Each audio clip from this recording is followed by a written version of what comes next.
শীতের দুপুরে গরম ধোয়া ওঠা ভাতের সঙ্গে এই রকম একটা সিমের রেসিপি থাকলে আর কিন্তু অন্য কোনো তরকারিই লাগবে না। তো বন্ধুরা, সিমের এই রেসিপিতে মশলা একদমই কম লাগে।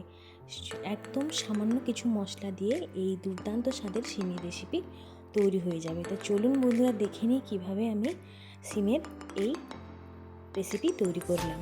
প্রথমে আমি এখানে বেশ কয়েকটা শিম নিয়েছি। শিমগুলোকে প্রথমে কিন্তু দুপাশে যে খোসা থাকে খোসাগুলো তুলে নেব এবং আলোর দিকে দেখে নেব সিমের ভিতরে কোনো পোকা আছে কি না। দুই পাশে সমানভাবে কিন্তু খোসাগুলো তুলে নেব, এক এক করে সমস্ত সিমের খোসা তুলে নেব।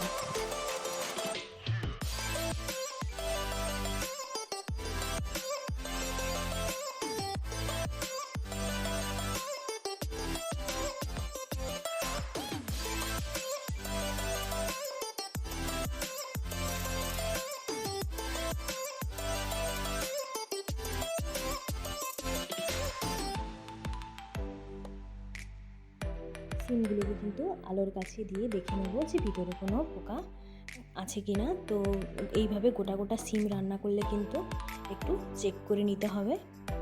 এরপর কড়াই চাপিয়ে কড়াইয়ের মধ্যে জল দিয়ে দিলাম, গ্যাসের ফ্লেম অন করে ওই জলের মধ্যে 1 চামচ লবণ দিয়ে লবণটাকে গুলে কেটে রাখা শিমগুলো দিয়ে ওই 2 মিনিট মতন একটু গরম জলে ভাপিয়ে নেব। বেশি সময় ভাপালে কিন্তু হবে না, ওই 2 মিনিট মতোই ভাপাতে হবে। শিম অতিরিক্ত সেদ্ধ হয়ে গেলে কিন্তু এই তরকারিটা ভালো লাগবে না।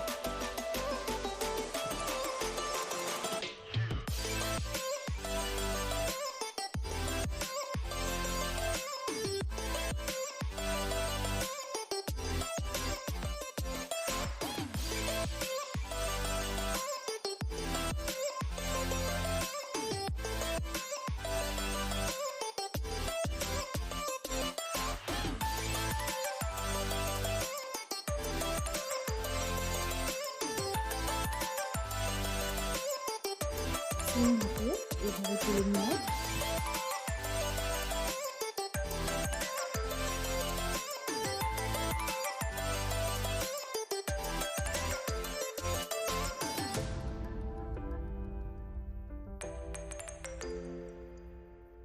পর আবারও একটা কড়াই চাপিয়ে কড়াইটা ভালোভাবে গরম করে সর্ষের তেল দিয়ে তেলটাকেও ভালো করে গরম করে হালকা ভাপিয়ে রাখা আগে থেকে শিমগুলো তেলের মধ্যে দিয়ে দেব। শিমগুলো দিয়ে 1 মিনিটের মতন একটু হালকা নাড়াচাড়া করে নেব।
অল্প কিন্তু হালকা করে নাড়াচাড়া করে তুলে নিতে হবে, বেশি আবার একদম ভেজে ফেললে কিন্তু হবে না।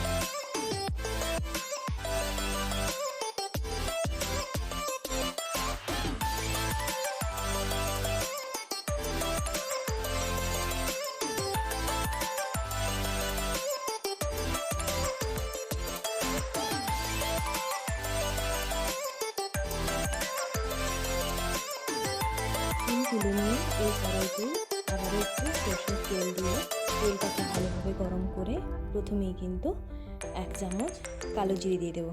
কালো জিরেটাকে হালকা নাড়াচাড়া করে একদম পরিমাণ মতো তরকারির মতো কিন্তু লবণ আমি এখানে দিয়ে দেবো এই তেলের মধ্যে। এই তরকারিতে দেওয়ার জন্য আমি একটা মিডিয়াম সাইজের পেঁয়াজকে ছোট ছোট করে কেটে নিয়েছি আর 2 চামচ সর্ষে বেটে নিয়েছি। এই পেঁয়াজ, কালো জিরে এবং সর্ষে দিয়েই কিন্তু এই সম্পূর্ণ রান্নাটা হবে। খেতে কিন্তু দুর্দান্ত লাগবে। অবশ্যই কিন্তু এইভাবে একবার বাড়িতে তৈরি করে দেখতে পারেন।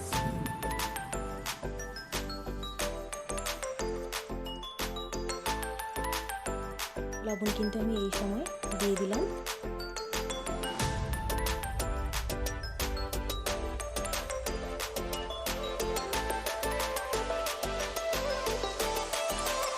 এরপর কেটে রাখা পেঁয়াজগুলো দিয়ে দিয়েছি কড়াইতে। পেঁয়াজটাকে যতটা সম্ভব সরু সরু করে কেটেছি।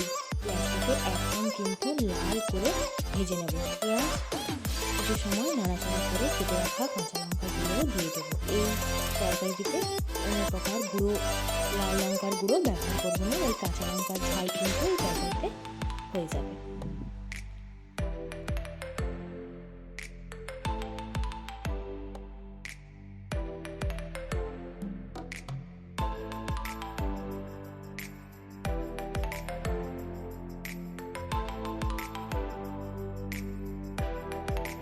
এরপর হালকা করে ভেজে রাখা শিমগুলো এই মশলার মধ্যে দিয়ে অল্প কয়েক মিনিটের জন্য হালকা নাড়াচাড়া করে আগে থেকে বেটে রাখা সর্ষে দিয়ে আর কিন্তু নাড়াচাড়া করবো না।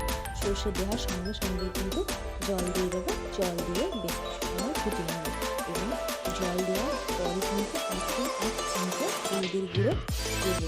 নামমাত্রই হলুদের গুঁড়ো দেবো, কারণ হলুদের গুঁড়ো ছাড়া নাকি রান্না করতে নেই। এই জন্যই কিন্তু আমি 1 চামচ হলুদের গুঁড়ো দিলাম।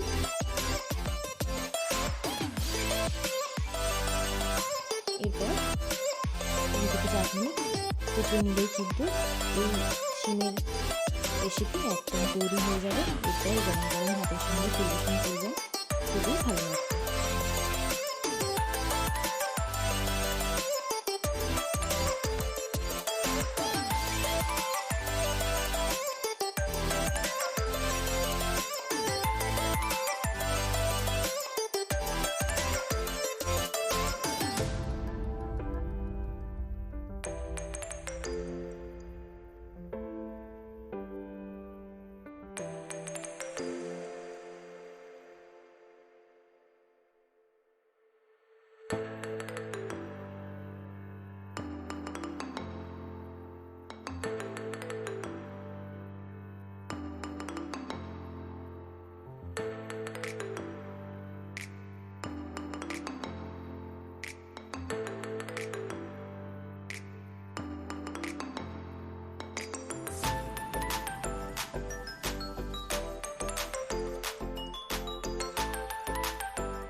এই সিমের তরকারিটা কিন্তু একদম মাখামাখা হবে এবং গ্যাসের ফ্লেম অফ করে ওপর থেকে একটু সর্ষের তেল দিয়ে ঢাকা দিয়ে রেখে দেবো এবং গরম গরম ভাতের সঙ্গে পরিবেশন করবো।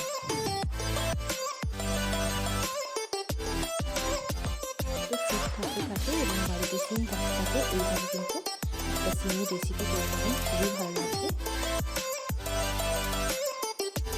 পুরনো এবং নতুন বন্ধুদের অনেক অনেক ভালোবাসা। এতটা সময় আমার ভিডিওটি দেখার জন্য অসংখ্য ধন্যবাদ।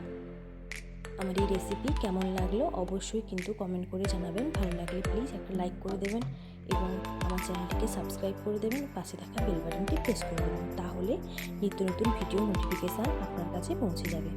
আজকের মতো টাটা, দেখা হচ্ছে পরবর্তী রেসিপিতে। সবাই ভালো থাকবেন, সুস্থ থাকবেন।